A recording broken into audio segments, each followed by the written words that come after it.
La politique instrumentalise souvent les grands massacres idéologiques du XXIe siècle.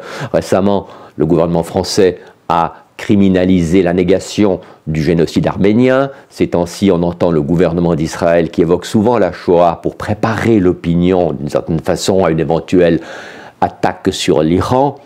Mais il y a un massacre dont on parle finalement assez peu, c'est celui du Cambodge, des Khmers rouges. Pourtant, il y aurait une actualité.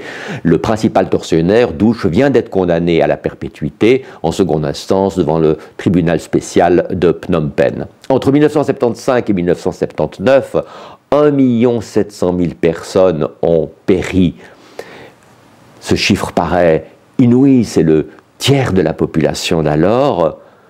Et pourtant, ce chiffre ne nous parle pas vraiment. Je crois que pour tenter de comprendre comment on peut en arriver là, il faut lire un livre, L'élimination, de Ritipan, un cinéaste franco-cambodgien. Il avait 13 ans quand tout a commencé. Il a fui dans les campagnes avec sa famille, comme toute la population des villes était ainsi chassée. Et il a vécu dans des conditions effroyables. Il dormait dans des hamacs, dans les arbres pour fuir les serpents et les scorpions. Il fuyait dans les rizières avec des blessures infectées aux limites de la mort. Et Ritipan raconte tout cela avec une sincérité, avec une profondeur tout à fait bouleversante. Et cela sans pathos. Mais il fait plus que cela. Il nous raconte également les longues discussions qu'il a pu avoir avec Douche lui-même dans sa prison.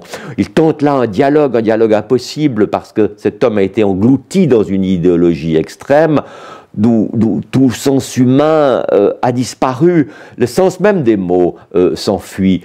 Douche admet avoir été cynique, mais pas sadique. Lorsqu'on lui dit « mais étiez-vous pervers ?» il feint de ne pas comprendre le sens même du terme. Alors voilà, Pan nous invite à la mémoire. D'ailleurs, on peut, à Phnom Penh, visiter le centre de torture S21 que dirigeait Douche, ainsi que le lieu où ont été massacrés des centaines de milliers d'innocents. On voit les visiteurs qui défilent devant des vitrines où s'entassent des milliers de crânes trouvés dans les fosses.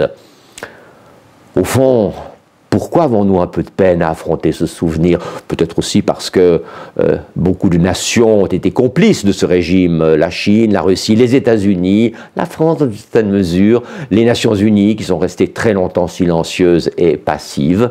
Et puis bien sûr les intellectuels maoïstes français, les Alain Badiou ou alors Noam Chomsky aux États-Unis. Je crois que cet effort se justifie, même si bien sûr on est tenté de se dire mais tout cela je le sais, je ne veux pas en savoir plus. Oui, on peut en savoir plus sur cette tragédie. Pour ma part, écrit Pan, je crois à l'universalité du crime Khmer rouge, de même que les Khmers rouges ont cru à l'universalité de leur utopie. Citant Douche, on détruit l'ancien monde pour en construire un nouveau, on veut fabriquer une nouvelle conception du monde. L'histoire du Cambodge nous parle vraiment, à nous tous.